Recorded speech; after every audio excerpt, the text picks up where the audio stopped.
It was supposed to be their promised land, a sprawling patch of Arizona wilderness where they would build their forever homes, united under one sky. We all watched the moment the Brown family first laid eyes on Coyote Pass. The joy, the hope, the dreams of a shared future finally realized. It was the culmination of their tumultuous journey, a place to put down roots for generations to come. But what if the patriarch, the man leading them to this promised land, knew it was a poisoned paradise from the start? What if the purchase of Coyote Pass wasn't just a bad investment, but a calculated criminal conspiracy designed to defraud his own family and secretly enrich himself? What if the dream he sold them was, in fact, the most devastating lie of all? Welcome to COCO Gossip. The story you are about to hear is a bombshell, pieced together from insider reports and exclusive theories from sources deep within the Flagstaff community.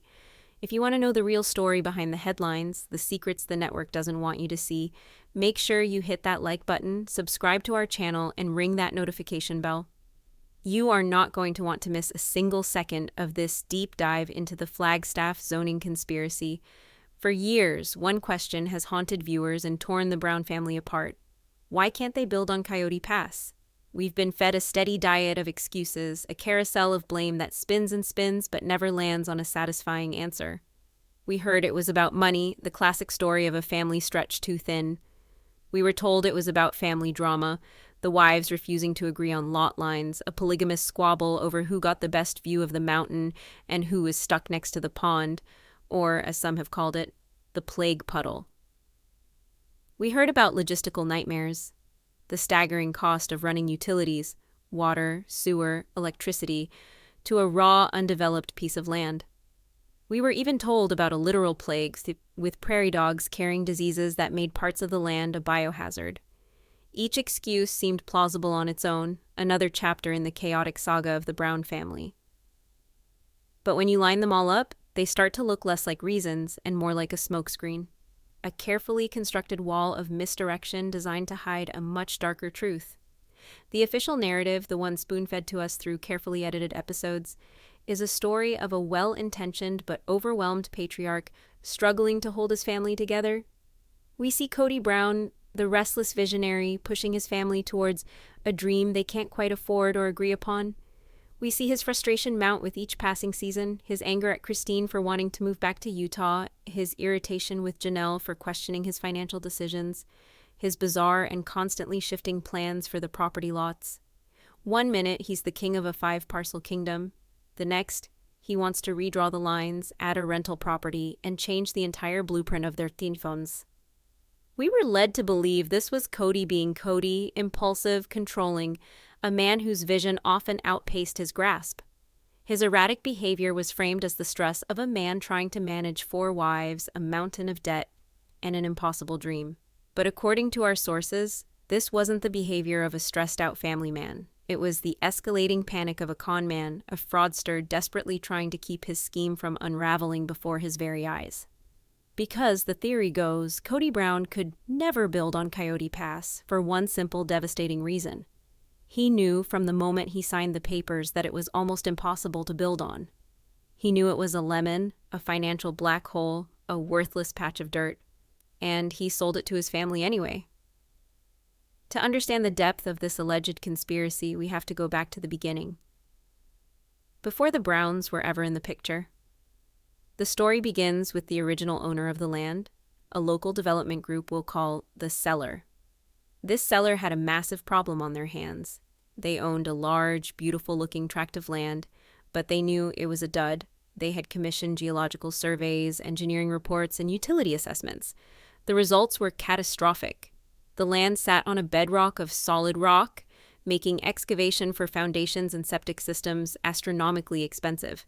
The nearest municipal water and sewer lines were miles away, and the cost to extend them to the property would run into the hundreds of thousands, if not millions, of dollars.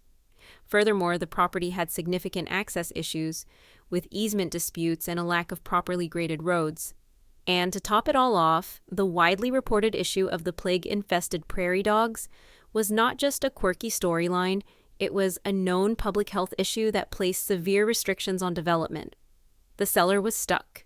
They had an asset on their books that was, for all intents and purposes, unsellable to any informed local buyer. They needed a miracle.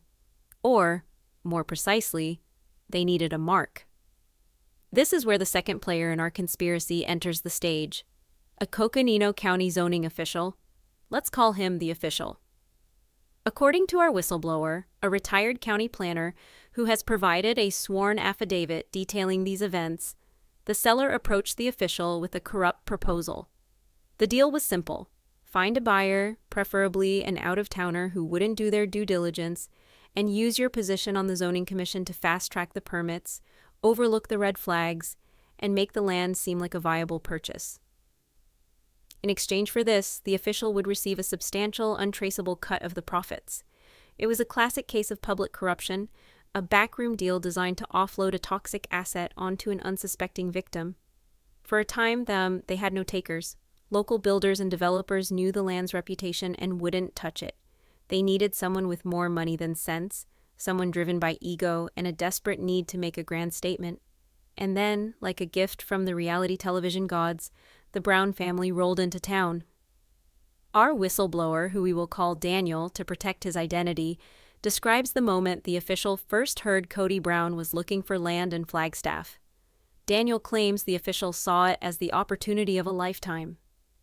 Here was Kody Brown, a man with a national television platform, a massive and complicated family, and a well-documented history of making impulsive, ego-driven financial decisions.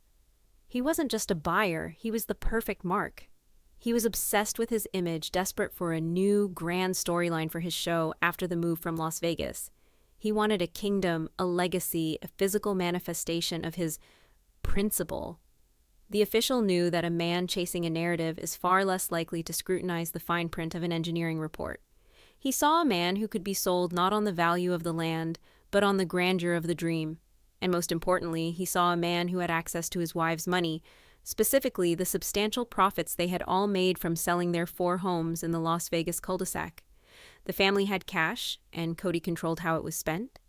The conspiracy, as alleged by Daniel and the investigative journalist who broke this story, now entered its third and most crucial stage.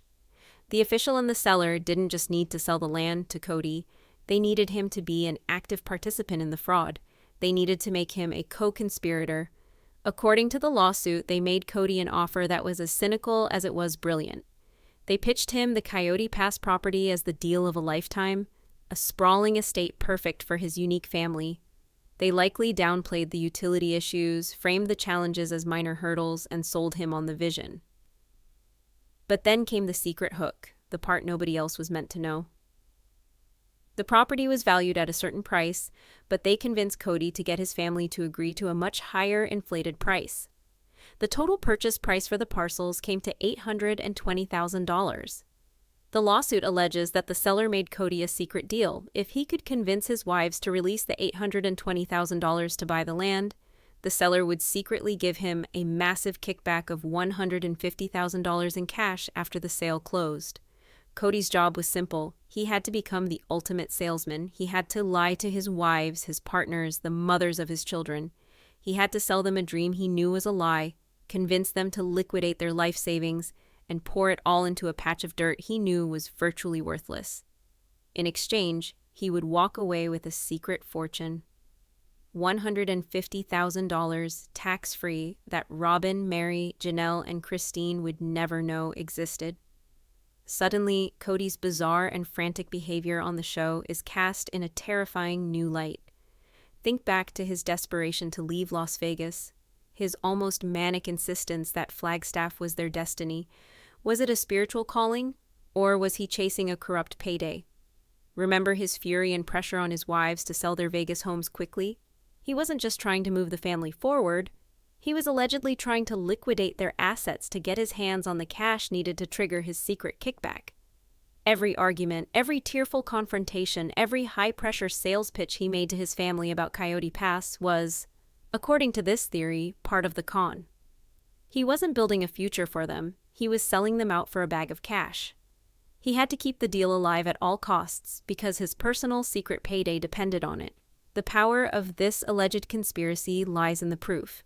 This isn't just fan fiction or baseless speculation.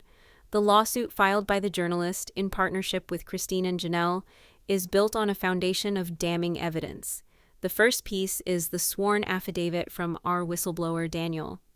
Daniel, a man with a spotless 30-year career in Coconino County planning, has come forward to state under oath that he witnessed the initial meetings between the seller and the official. He details the corrupt proposal and alleges he was pushed out of his department shortly after raising internal concerns, forced into early retirement to ensure his silence. His testimony provides the framework for the entire conspiracy. But it gets worse. Daniel, sensing the criminality of the meetings he was witnessing, took an extraordinary risk. He made a secret audio recording of a meeting between the official and the primary representative of the seller. The recording, now a key piece of evidence in the lawsuit, is devastating. On the tape, the official can be heard laughing as he discusses his new target. His words are chilling. He says, and I quote from the court filing, "Don't worry, this reality TV guy is a complete fool. He's so desperate for a storyline, he'll buy a swamp if I tell him it's a ranch. His wives hold the purse strings, but he's got the ego. He'll get the money. We just have to make him feel like a king, the patriarch who found the promised land." They go on to discuss the kickback, referring to it as a finder's fee for Kody, and strategize how to present the fraudulent information in a way that would bypass the scrutiny of the family. The contempt in their voices is palpable. They didn't just see the Browns as buyers. They saw them as suckers, a collection of assets to be drained, with Kody as their willing accomplice. The final and perhaps most irrefutable piece of the puzzle is the financial trail. For years, Kody and Robyn have portrayed themselves as being on the brink of financial ruin, famously broke and struggling to make ends meet. Yet, the timeline of events following the Coyote Pass purchase tells a very different story. The investigative journalist, through a series of legal maneuvers and source tips, obtained bank records for both the seller and Kody Brown. What they found is a smoking gun. The records show that on the day after the $820,000 sale of Coyote Pass officially closed, the primary partner of the seller's group made a cash withdrawal from his corporate account for exactly $150,000. This is a massive, highly unusual transaction for a legitimate business. Large sums are almost always transferred electronically via wire. A cash withdrawal of that magnitude is a giant red flag for money laundering and off-the-books payments. But where did that cash go? The records don't stop there. In that very same week, Kody Brown, the man who was supposedly so poor he couldn't afford to start construction on his family's homes, walked into a property management office in Flagstaff. He was there to secure the first of his and Robyn's series of luxury rental homes. And how did he pay the substantial down payment and security deposit? According to the bank records and a statement from the rental agency, Kody Brown made a cash down payment of $75,000. $75,000 in cash. Where would a man who was constantly complaining about his dire financial situation get that kind of untraceable money at that exact time? The lawsuit alleges that this was the first half of his illegal kickback. The other $75,000, it is believed, was used for other personal expenses and luxury items, all while the rest of his family was left with a worthless piece of land and dwindling bank accounts. The timeline is perfect. The numbers are precise. The connection is undeniable. It's a clear, damning trail of financial breadcrumbs leading directly from the fraudulent land deal to Kody Brown's pocket. This evidence reframes everything we thought we knew about the family's struggles in Flagstaff. Kody's refusal to pay off the land, even when Janelle had the money to do so, suddenly makes perfect sense. Why would he want to pour more legitimate family money into an asset he knew was worthless? His only goal was to keep the con going for as long as possible. His constant redrawing of the lot lines wasn't about finding the perfect arrangement. It was a stalling tactic. It was a way to create conflict, to generate confusion, to keep everyone arguing about imaginary lines on a map so they wouldn't ask the real terrifying question, why aren't we building? Every time one of the wives, particularly the financially savvy Janelle, would question the lack of progress or the mounting costs, Kody would fly into a rage. We saw it as his typical patriarchal bluster, but the lawsuit paints it as the raw panic of a man terrified of being exposed. He wasn't defending his authority, he was defending his lie. He knew that the moment a single shovel hit that solid rock ground, The moment they received the first real multi-$100,000 quote for the utilities, his entire house of cards would come crashing down. He could never allow them to build, because he knew from day one that it was a financial impossibility he had deliberately hidden from them. The dream of Coyote Pass was never meant to be built. It was just the bait. Kody's $150,000 kickback was the real prize. The family's future, their financial security, their emotional well-being. It was all just collateral damage in his personal get-rich-quick scheme. The betrayal is almost too stunning to comprehend. He didn't just fail his family, he allegedly robbed them. And the stage was now set for a courtroom confrontation that would expose it all. The scene inside the Coconino County courtroom was thick with a tension that years of on-screen drama could never replicate. This wasn't for the cameras, this was for justice. On one side sat Kody Brown, flanked by his legal team, his face a mixture of practiced indignation and genuine fear. Across the aisle sat Janelle and Christine, no longer his wives but his accusers. They were composed, resolute, their presence a quiet testament to the years of deception they had endured. The gallery was packed with journalists and locals, all leaning in to witness the final act of the Coyote Pass saga. The air crackled with anticipation as Janelle's lawyer, a sharp, no-nonsense woman named Ms. Alvarez, approached the witness stand where Kody was sworn in. She carried a thick, bound document in her hands. It wasn't a legal brief or a bank statement. It was the original, full geological and engineering survey of the Coyote Pass property, a report commissioned by the original seller long before the Browns were ever in the picture. It was the very document the conspiracy was designed to conceal. Ms. Alvarez placed the report on the ledge of the witness stand with a definitive thud.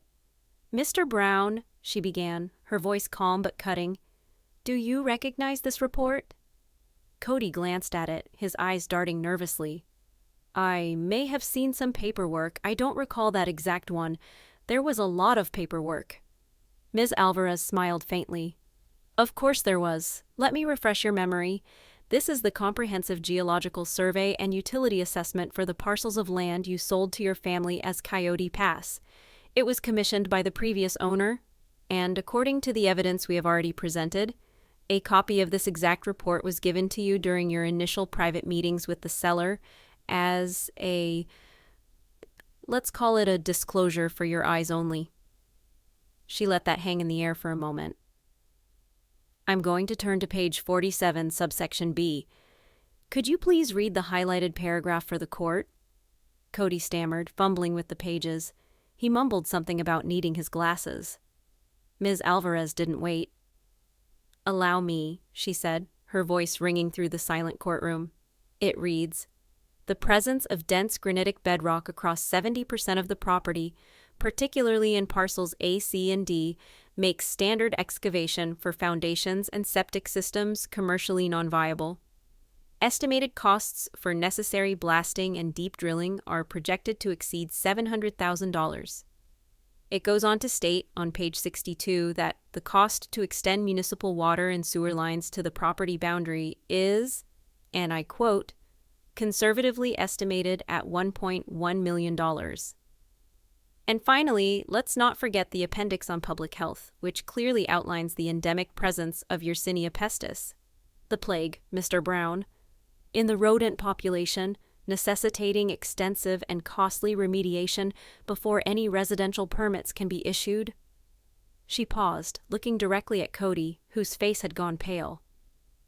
"Mr. Brown," she continued, her voice dropping to a near whisper, "you had this report. You had it in your hands before your family ever saw the land.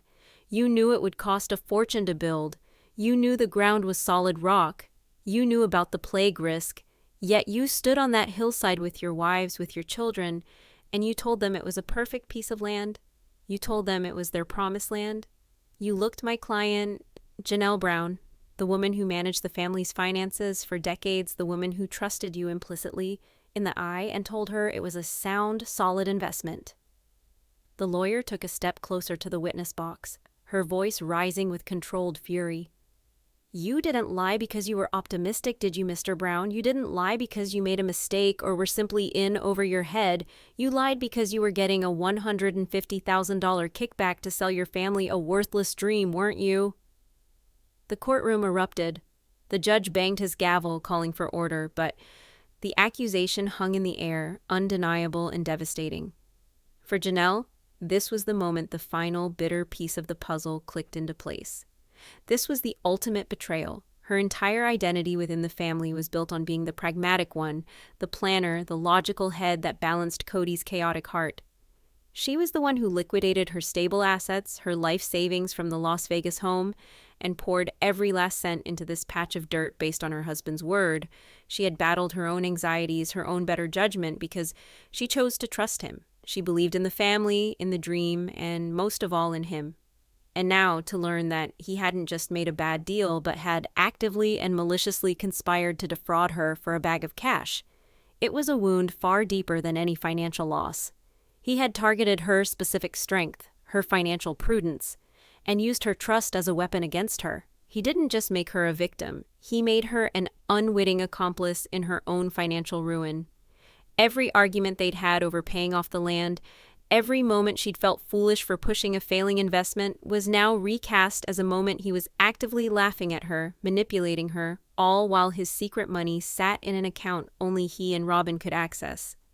It was a despicable act of intimate fraud. The trial continued, but after that moment, the outcome was all but certain. The prosecution played the secret audio recording for the jury. The smug, condescending voices of the official and the seller filled the courtroom, their plot laid bare for all to hear. They presented the financial records. The seller's massive cash withdrawal followed immediately by Kody's $75,000 cash down payment. They put Daniel, the whistleblower, on the stand, and his quiet, dignified testimony about a culture of corruption in the zoning office was unshakable. Kody's defense was a masterclass in narcissistic rage and victimhood. He blustered, he deflected, he accused his former wives of being bitter and vindictive, of orchestrating this entire charade to ruin him. But the evidence was too overwhelming, the narrative too clear. The jury was out for less than 2 hours. The verdict was read in a hushed courtroom. Guilty, on all counts. Conspiracy to commit fraud, wire fraud, monetary inducement. Kody Brown slumped in his chair, a broken man, the swagger and bravado finally extinguished, replaced by the stark reality of his crimes. But the drama wasn't over. The judge, an old-school Arizona jurist with a reputation for integrity, delivered his judgment before sentencing, and his words were a scathing indictment of everything Kody had done. "This court," the judge began, looking down at Kody over his spectacles, "has seen its share of greed and deception, but this case is particularly egregious. This was not a simple crime of opportunity. This was a calculated, multi-step conspiracy that involved the corruption of a public official and, most disturbingly, the predatory deception of one's own family. It is a shocking abuse of public trust and a despicable act of familial fraud. Mr. Brown, you didn't just steal money, you stole your family's future, you stole their trust. You took their dreams for a shared home and you sold them for personal profit, leaving them stranded on a toxic, undevelopable piece of land." The ruling was swift and decisive. The judge declared the original sale of Coyote Pass to be fraudulent and therefore voided. In a stunning move, he ordered the original seller in Coconino County, as the employer of the now indicted corrupt official, to jointly buy the land back from the Brown family. But they wouldn't just be returning the original purchase price. They were ordered to pay the original $820,000, plus years of interest, plus punitive damages for the fraud and emotional distress inflicted upon the victims. The total sum came to a staggering $1.2 million, and in the final, most satisfying twist of justice, the judge ordered that the entire $1.2 million judgment be awarded directly and exclusively to Christine and Janelle Brown, ruling that as the primary financial contributors who were directly deceived, they were the primary victims of the fraud. The victory was absolute. In that one moment, Janelle and Christine were not only vindicated, they were made whole again and then some. They were freed from the financial and emotional albatross of Coyote Pass. All the money they had lost, all the years of stress and heartache were returned to them with interest. As court officers moved in to take a stunned Kody Brown into custody, leading him away in handcuffs to await sentencing, Janelle and Christine simply watched. There were no triumphant cheers, no gloating smiles. There was only the quiet, profound relief of justice served. They had their money back. They had their freedom. and they had exposed the man who had conned them for what he truly was. They could finally, truly, build their own futures, not on a cursed patch of dirt in Flagstaff, but on the solid foundation of their own strength and the undeniable truth. It was total financial and moral vindication, a final definitive end to the lie of Coyote Pass. What you've just heard is the story that's rocking the Sister Wives universe, a theory so explosive it rewrites everything we thought we knew. Is it a wild conspiracy or the hidden truth behind years of lies? We've laid out the alleged evidence, the whistleblower, the secret recording, the financial trail. Now we want to know what you think. Do you believe Kody Brown is capable of a betrayal this deep? Was Coyote Pass a criminal conspiracy from the very beginning? Let us know your verdict in the comments below. And if you want more exclusive deep dives and insider reports that expose the truth behind your favorite reality shows, make sure you smash that like button, subscribe to COCO Gossip, and turn on all notifications. You won't want to miss what we uncover next. The echoes of the judge's gavel faded, but the shockwaves from the verdict were just beginning to tear through the fractured remnants of the Brown family. While Janelle and Christine found a solemn, powerful vindication, 2 other women were left reeling in the wreckage. For Meri and Robyn Brown, the conviction of their husband was not an ending, but the beginning of a terrifying new reality, forcing a question that would define their futures. Were they victims, or were they accomplices? Let's start with Robyn. Throughout the family's years in Flagstaff, she has cultivated the image of the beleaguered, favored wife, a woman whose only crime was being loved the most by Kody. She has wept on camera about the family's disintegration, positioning herself as the one fighting desperately to keep the polygamous dream alive. She has presented her and Kody's financial struggles as a shared burden, a noble sacrifice for the sake of the larger family. The lawsuit and the crushing evidence it presented demolishes that narrative entirely. It reframes Robyn not as a victim, but as a potential co-conspirator and, at the very least, the primary beneficiary of Kody's criminal enterprise. Think about it. The $75,000 cash down payment that served as the prosecution's smoking gun wasn't for some secret bachelor pad for Kody. It was for the luxury rental home that he and Robyn shared, a home far grander than any of the other wives could afford.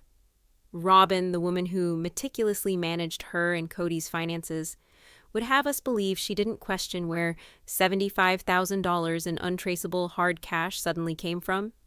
At a time when the family was supposedly so broke they couldn't afford to break ground on Coyote Pass? It beggars belief. The theory put forth by our sources close to the investigation is that Robyn knew everything.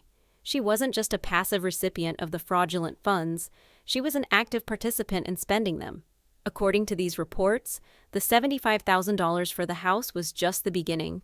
That was Kody's half of the initial payout. The other $75,000, it is alleged, became Robyn's personal slush fund. Sources describe a pattern of lavish spending that began almost immediately after the Coyote Pass sale closed.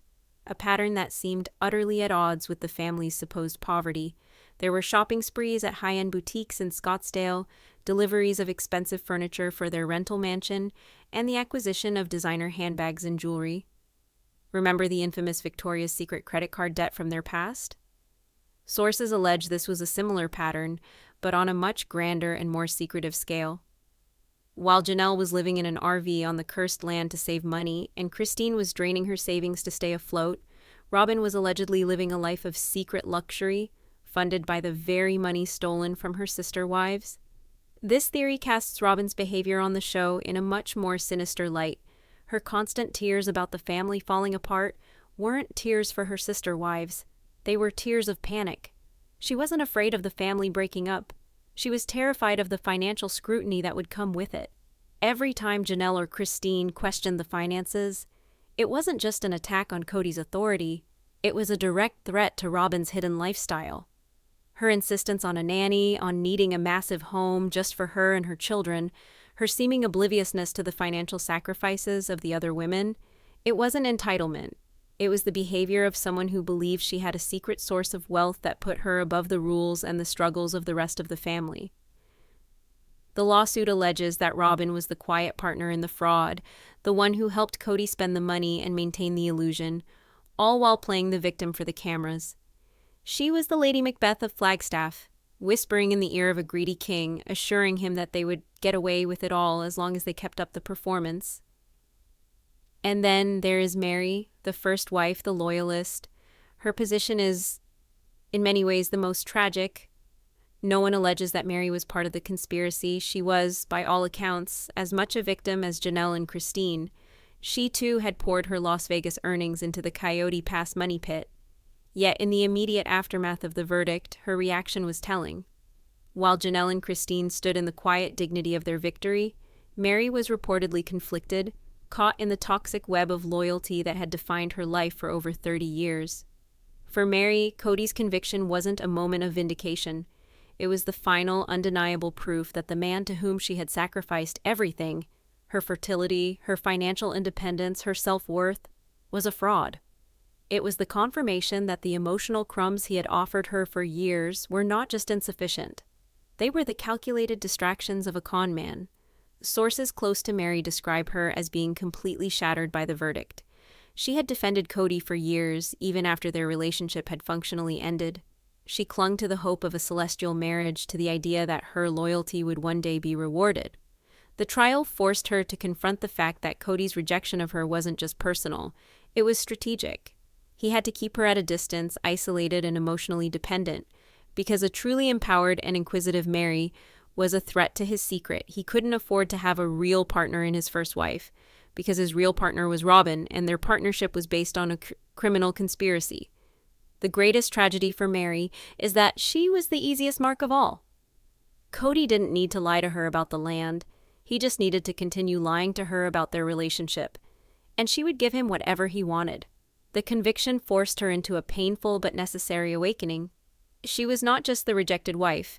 She was a victim of a long-term systematic fraud that had targeted not only her finances, but her faith and her heart. Perhaps the most profound impact of this entire scandal was felt by the children, particularly the older kids who had watched their family's slow-motion implosion for years. The relationship between Kody and many of his children with Janelle and Christine was already in tatters. We saw it on screen, the furious arguments with Garrison and Gabriel over the absurdly strict COVID protocols, the heartbreaking distance from Isabel during her surgery, the complete breakdown of communication. The children saw their father prioritize his new family with Robyn over them time and time again.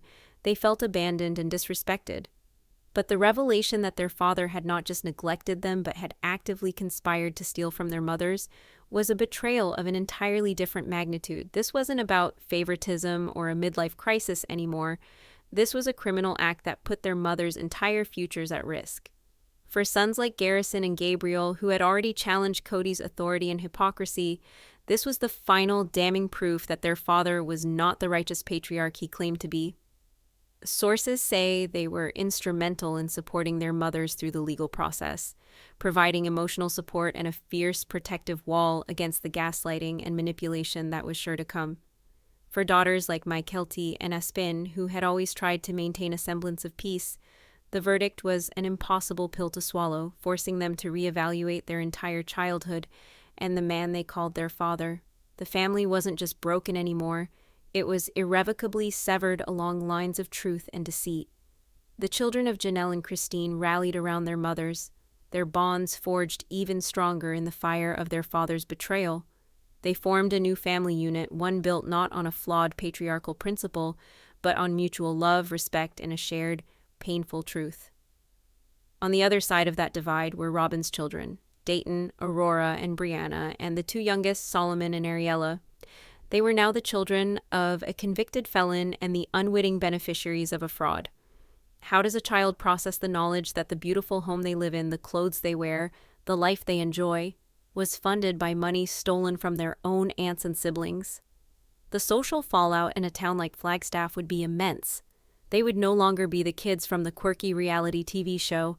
They would be the kids of the man who conned his own family. It's a heavy burden for any child to bear, and it placed them in an impossible position, isolated from their many brothers and sisters by the sins of their parents.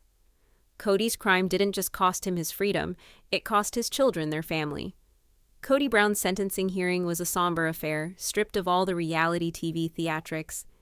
The man who stood before the judge was not the proud, strutting patriarch of television, but a diminished figure in an ill-fitting suit. He offered no remorse, no apology. Instead, in a rambling, self-pitying statement, he painted himself as the victim, a man destroyed by bitter, vengeful ex-wives and a biased legal system. He blamed the pressures of fame, the complexities of polygamy, and the general unfairness of the world.